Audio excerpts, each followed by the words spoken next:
Hi hello welcome to జై Mudiraj media. Medak జిల్లా పెద్దశంకరంపేట మండలం ఉత్తలూరు గ్రామం ముదిరాజ్ సమన్వయ సమావేశం వారానికి 2 గ్రామాల్లో భాగంగా ఉత్తలూరు గ్రామంలో 7వ సమావేశం నిర్వహించడం జరిగింది. ముదిరాజ్ కులంను బీసీడీ నుండి బీసీఏలోకి మార్చాలని, అలాగే ప్రభుత్వ సంక్షేమాల్లో మేమెంతో మాకంతా వాటా కావాలని, చట్టసభల్లో కూడా మమ్మల్ని గుర్తించాలని ఈ సమావేశం ఏర్పాటు చేయడం జరిగింది.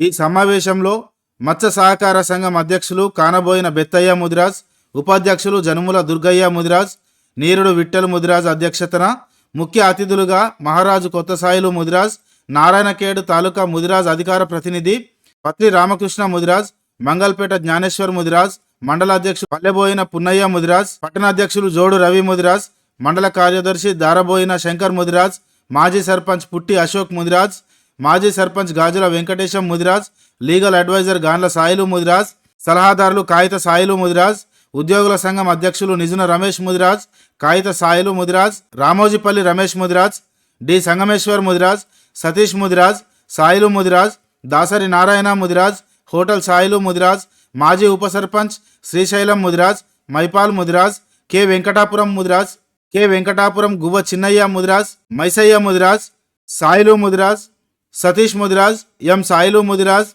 కంప్యూటర్ సాయిలు ముదిరాజ్, పల్లె బెత్తయ్య ముదిరాజ్, పి రాజు ముదిరాజ్, బాగయ్య ముదిరాజ్, బి పోచయ్య ముదిరాజ్, ఏ సాయిలు ముదిరాజ్, పెంటయ్య ముదిరాజ్, అంజయ్య ముదిరాజ్, రాజు ముదిరాజ్, రామకృష్ణయ్య ముదిరాజ్, పెద్ద దుర్గయ్య ముదిరాజ్, చంద్రయ్య ముదిరాజ్, ఉత్తలూరు ముదిరాజ్ యువకులు పెద్దలు భారీ ఎత్తున పాల్గొని ఈ సమావేశాన్ని విజయవంతం చేయడం జరిగింది.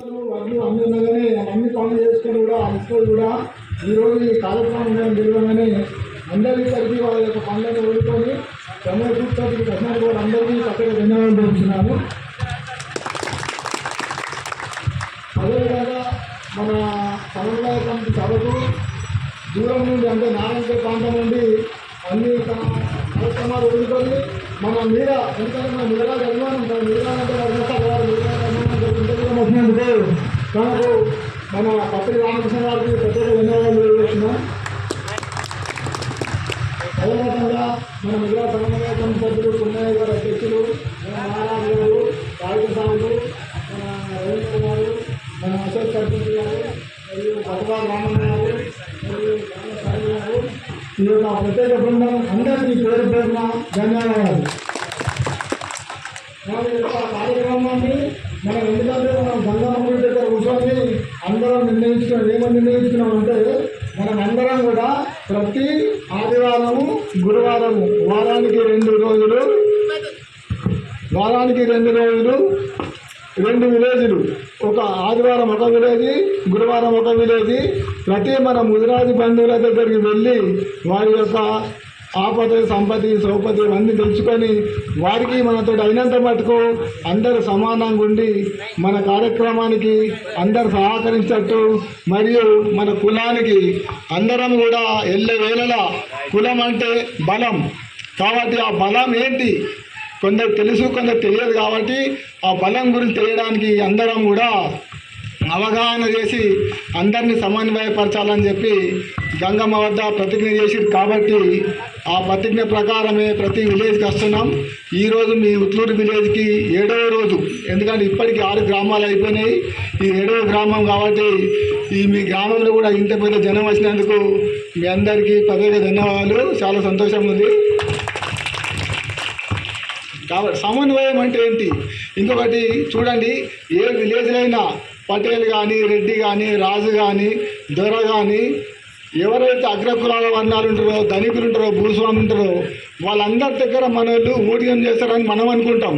కానీ కాదండి, నిజం చెప్పాలంటే మన వాళ్ళు లేకపోతే ఆ ధనికులు కానీ, ఆ దొరలు కానీ, ఆ రెడ్డిలు కానీ, ఆ రాజులు కానీ ఎలాంటి కార్యక్రమాలు వాళ్ళు జరగాయి. ఎందుకంటే చూడండి, ఒక కల్ దుకాణంలో ఒక గౌడు బాగుపడాలన్నా ఫస్ట్ అతనికి ఆదాయం తెచ్చిపెట్టేది మనమే. ఏదో ముదిరాజులే.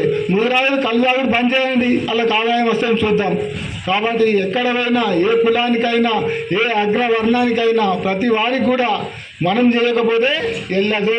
కానీ మనం ఏమో ఫీల్ అవుతున్నాం, మా దొర వేసి అతను కళ్ళు వేసింది కాబట్టి మాకు ఏదో చేస్తుంటాను అనుకుంటాం. అని కాదండి, మనం రూపాయి కష్టం చేస్తే మనకు చారణ వంతిస్తుడు వాళ్ళు, అది మనం గ్రహిస్తలేము. ఆ చారణ కొరకే వాళ్ళ దగ్గర లొంగి మనం అన్ని రకాల వేళ మన పెళ్ళం పిల్లలు ఇసబెట్టుకొని మన ఇంటి కార్యక్రమాలు అన్ని వదులుకొని కూడా ఆ పడవల దగ్గరనో పడవారి దగ్గరనో చారణ కొరకు కలిసే కొరకు ఓటర్ కొరకు కష్టపడి పని చేస్తున్నాం తప్ప అదే పని మన ఇంటికాడ చేస్తలేము. మళ్ళా ఎందుకు చేస్తలేమంటే మన ఇంటికాడడానికి మనకి లెక్కలేదు మనల్లో. ఎందుకంటే రాజులు కదా, రాజులు కాబట్టి మన ఇంటికాడ రాజరికం చూపిస్తాము, బయట దగ్గర దార్శనికం చూపిస్తాము. ఎందుకంటే మనకు ఆ నాలెడ్జ్ లేదు, తెలియదు. ఎందుకు తెలియదు అంటే మనం ఏమనుకుంటామంటే గంతే కదా, ఇది గింతే కదా వాడాలి. అట్లా కాదండి. ఎందుకంటే ఏదైనా సరే మనం మురాలు అనే వాళ్ళు లేకపోతే విలేజ్లో ఏ దండ కానీ ఏ దొర కానీ ఎవరు బాగుపడరు. అందరికీ మనమే కావాలి. ఎందుకంటే మన జనాభా ఎక్కువ ఉంటుంది, మన దగ్గర నాలెడ్జ్ తక్కువ ఉంటుంది. కాబట్టి వాళ్ళు ఏదో మాయమాడని చెప్పి మన అన్ని రకాల వాళ్ళు ఉపయోగించుకొని వాళ్ళు ముందుకెళ్తారు, మనం వెనుకబడుతున్నాం. కాబట్టి అది కాదండి. మనం ఎందుకంటే మనం చేస్తున్నాం, మనం కష్టపడుతున్నాం, మన కష్టానికి తగ్గ ఫలితం వస్తుందా లేదా అది చూడాలి.